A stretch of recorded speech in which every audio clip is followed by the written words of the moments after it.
Behind me is Huawei's headquarters in Shenzhen, where the company's founder Ren Zhengfei held an interview with Chinese media outlets. And during this interview, Ren made 3 points very clear. First, he responded to a 90-day temporary extension from the U.S. We will not be affected by the US move in the most advanced areas, at least as far as 5G is concerned. On the 5G front, Huawei will remain in the lead, even if others have 2 or 3 years to catch up. He also stressed that Huawei's priority is to focus on what it should do itself instead of focusing on the U.S. because the U.S. government's decision is something beyond Huawei's control. Third, in terms of chipsets, Huawei will not reject buying American chips and is willing to develop them together. I am very grateful to American companies which have grown up with us over the past 30 years. They have made a lot of selfless contributions. They taught us how to walk. However, the company has backups in case of a chipset supply difficulty. But Ren Zhengfei stressed Huawei should not isolate itself from the world. And besides that, when asked about Huawei's efforts in fundamental science study, Ren Zhengfei said that Huawei has thousands of scientists who study in different subjects, including mathematics, chemistry, and physics. And also Huawei has tens of thousands of engineers who dedicate themselves into developing better products for consumers. So Huawei has always been supporting these scientists to do the research. Through the digital artworks of 30 international artists, the Asia Digital Art Exhibition explores the interaction between art and technology and demonstrates the geographic integration of diversified cultures. Jeffrey Shaw is a leading new media artist from Hong Kong City University. He presents his interactive work Kung Fu visualization based on the motion captured in Chinese Kung Fu. We've been doing a lot of work at City University in Hong Kong with motion capture. So we've been inviting important Kung Fu masters to come to our motion capture studio, and we are doing motion capture studies of their movements. Works by artists outside Asia are also featured at the event. Daniel Rosen from New York shows off his pom-pom mirror projects. The artist has been investigating the structure and materiality of images for nearly 3 decades. The piece that I'm standing in front of is called pom-pom mirror. It's made out of 950-something fur pompons, black and white, and manipulated by a computer and motors, these pom-poms can create the image of the viewer standing in front of them. All of my art is interactive, which means always a person has to be in front of the piece to interact with it and participate. Fei Jun, one of the curators of the exhibition, says there's a good interaction between art and technology. I think digital media itself is not only a kind of art form, but also it is a good medium of cultural communication. It is gaining continuous popularity among modern society and has become a cultural phenomenon. Technology has given art many new expressions, and the incorporation of digital media into art is also promoting the development of technology. Dialogue and forums between artists and scientists are also scheduled to kick off during the event. They will include topics such as integration between culture, technology, and art, and questions about future of mankind. Eating Brazilian barbecue while listening to samba music is always a good choice for Liu Qiang to treat his friends or celebrate.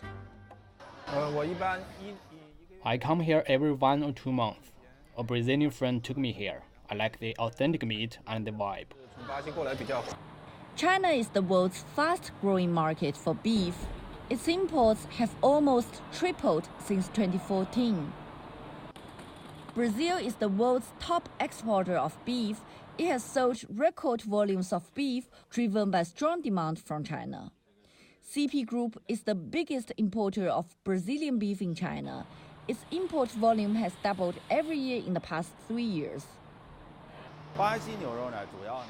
Most of the Brazilian beef is processed and consumed through the central kitchens of restaurant chains. It is highly popular in the business-to-business market. We will provide more smaller packages and do more marketing campaigns in the future. According to ABIC, an association of more than 30 Brazilian meatpacking companies, Brazil exported over 1.6 million tons of beef in 2018, of which the Chinese mainland and Hong Kong accounted for 44%. Industry insiders say the escalating trade friction between China and the US may create a gap in the market for Brazilian beef suppliers and turn the product into an alternative for the US beef in case it becomes too expensive due to rising tariffs. Whether it's baby boomers retiring, people leaving the industry willingly or not, or industry growth, truck drivers are at a premium right now in the U.S. There's a major shortage in North America for drivers. Mike Uglo with a commercial vehicle training center points to studies showing an estimated 80,000 driver shortfall today, a number that's projected to only go up.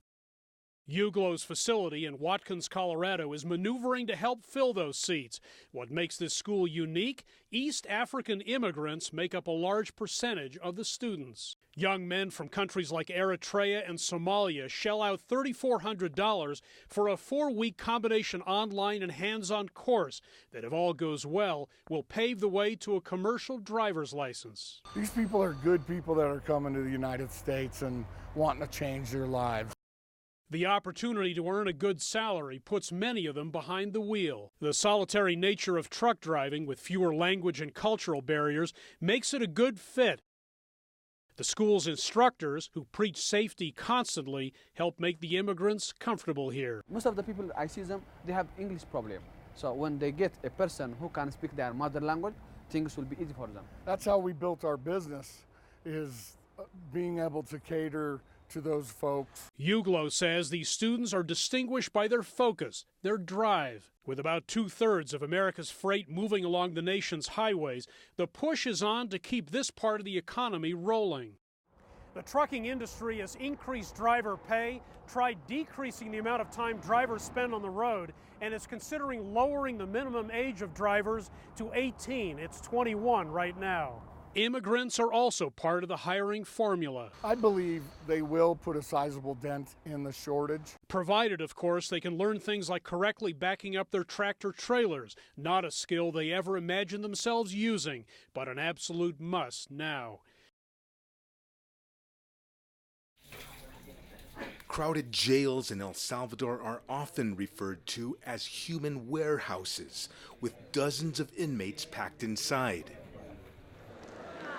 But at La Esperanza prison in San Salvador, efforts at genuine rehabilitation with a relatively new prison program called Yo Cambio, or I Change. Inmates accepted into the program must show remorse for their crimes, which include armed robbery and extortion. They're given opportunities to turn their lives around. Prisoners who cling to negative attitudes and behaviors are kept in handcuffs.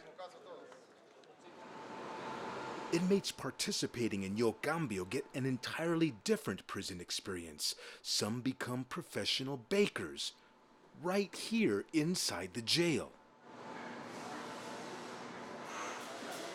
Yo Cambio provides other experiences that help build much-needed job skills once they finish their prison sentences. A clothing factory here in the prison employs 155 inmates, many of them using industrial-quality sewing machines.